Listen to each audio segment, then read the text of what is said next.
more surprise. The ultimate definition of an original, in my opinion. This person is a guitar pioneer, a songwriting pioneer, a legendary singer, a film composer, a Rock and Roll Hall of Fame inductee, and she has done so much to support the cause of music making. For these reasons and many more, I'd like to welcome NAMM's 2019 Music for Life recipient to the stage. Please give a warm NAMM welcome to Nancy Wilson.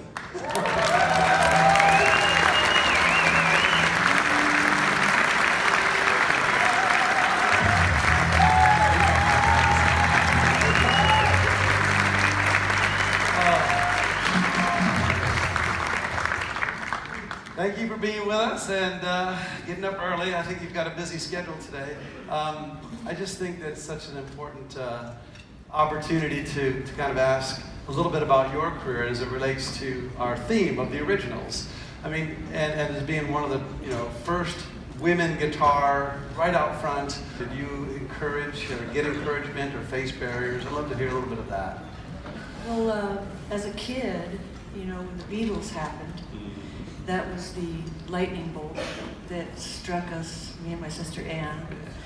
And we were just driven to turn it up, So we were also military brats in the Marine Corps, and we had the ethic of like, go get them. So those early experiences of putting the band together, I mean, just the roles just evolved. How did you start, end up playing guitar?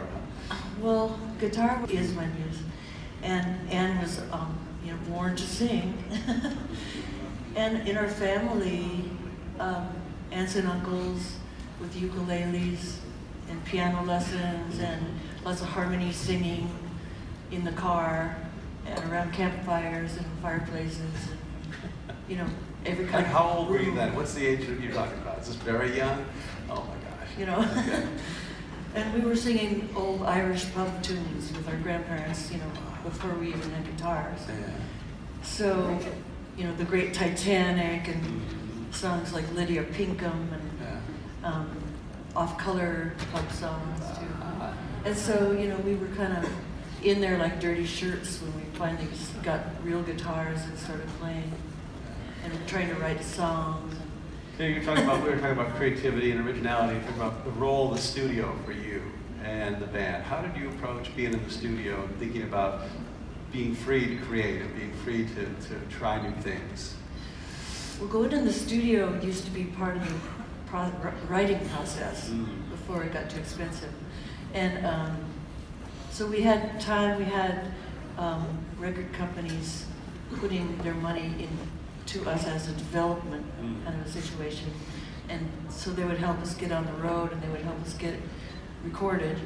But being in the studio, I'm still a studio dog. I love working, making, painting with color, the colors of sound and shapes. In a way, nowadays, with all the Pro Tools of it, all of the various choices. We talk about this. Clip that. Yeah, like cut, paste, and loop. And one thing I've learned along the way is to try to be decisive going in, so that you're not like, let's see, how many more choices can I, audition. Being decisive and kind of your instinct and saying, that's what it is, that's what I want. Takes a lot of the excess, cuts a lot of the excess. I think there's a lot of business. Wheels spinning out of the deal.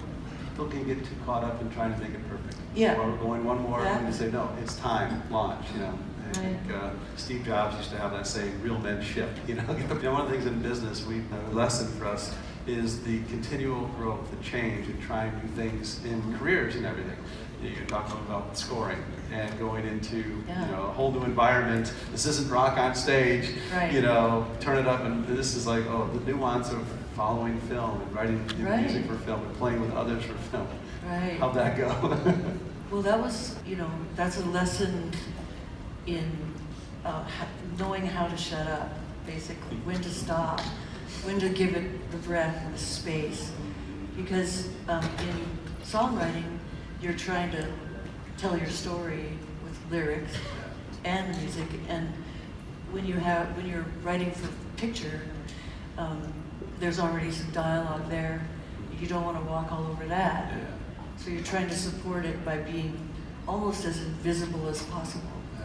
So if you don't notice the score, you've probably done a good job. That's the answer. That's the end song now. Yeah.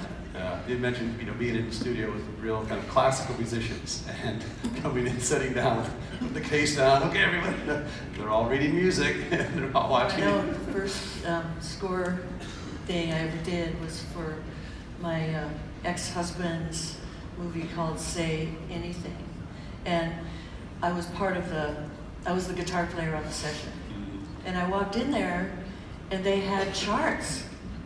I was like, what? What's that?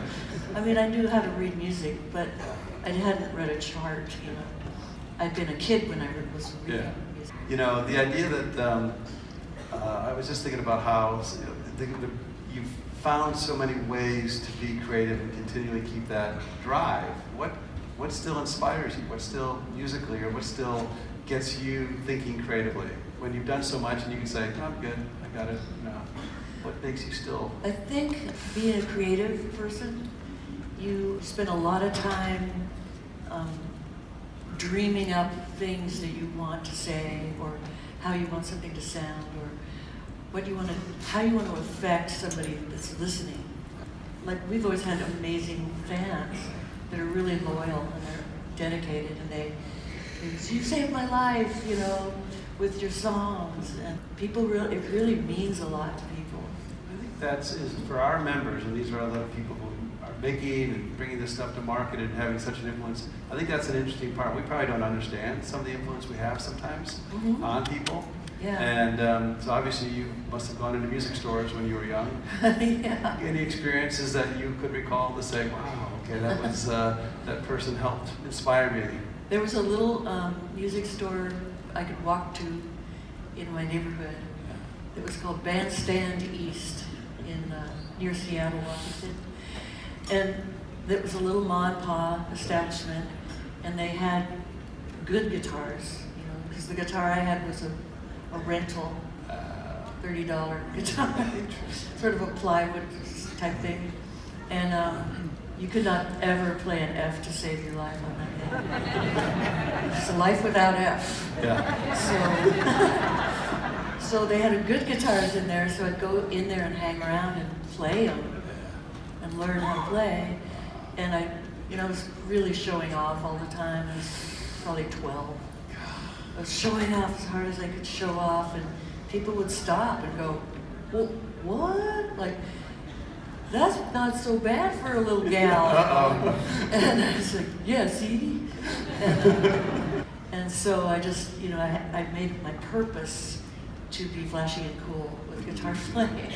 And because, Anne was naturally the singer, and I mean, I sing too, obviously, but she had that gift, and I was consumed by the guitar, still am. So together, we've almost made a whole person.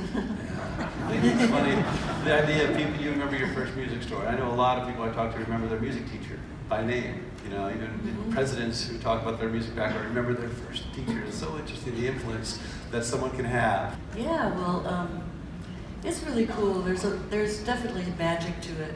It's really cool because people are so driven, inspired. Music people are a different animal than a lot of people are. And the reason we're sort of driven to help create and put music on the planet, is a really good reason. In today's world, I say we are not the problem, we are the solution to all. That's right. Nancy Wilson, everybody.